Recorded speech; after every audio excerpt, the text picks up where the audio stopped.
Yun guys, tatanggalin natin yan guys.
Pag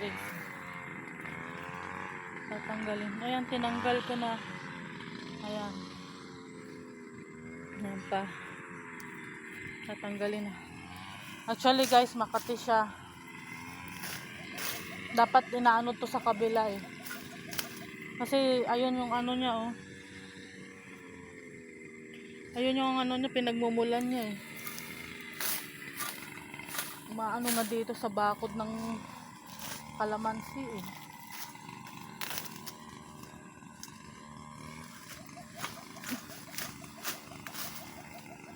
Dapat ginagrass cutter sa likod ay sa kabila.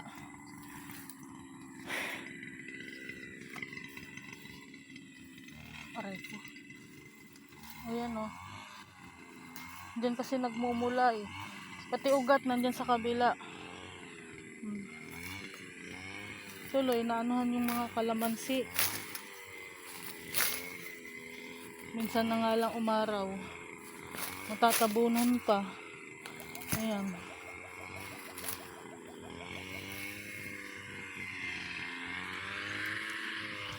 Ayan. Laman tayo. Ayan o, ang kapal o. Ang kapal niya.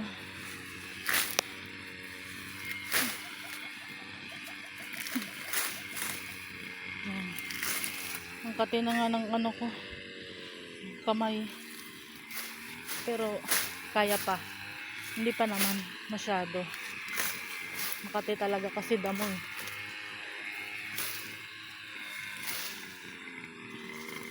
Hindi kasi na ano ng grass cutter dahil sumasayad sa bakal. Baka pumurol.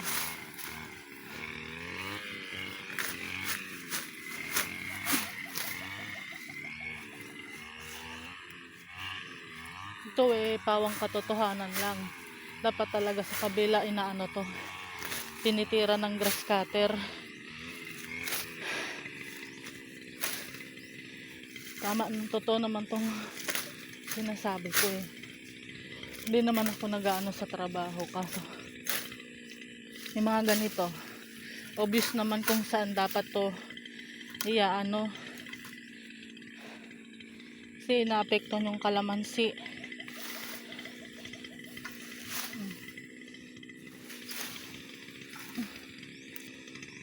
Yan, pinakaugat niya ng titirahin.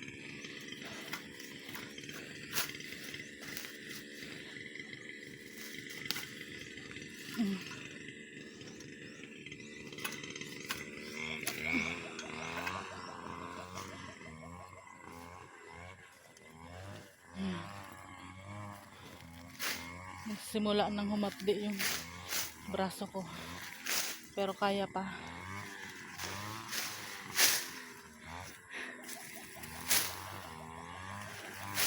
Hindi naman ako ganun kabilis sumuko pagka ganitong bagay lang eh. Kayang-kayang kamutin. May ointment naman tayo dyan eh. Kayang-kayang gamutin to. Yung doktor ko si Eric, nag-grass cutter.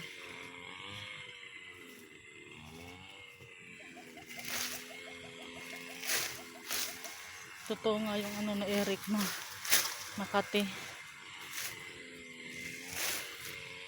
Ayan.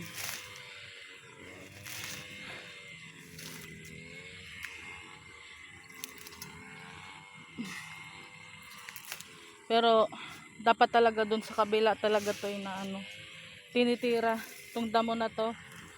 Rico, sa kabila talaga to.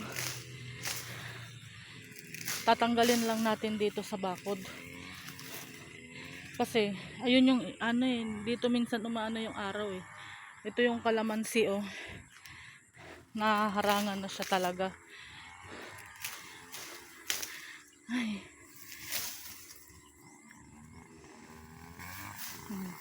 Makatulong ako kay Eric kasi andyan naman si ate.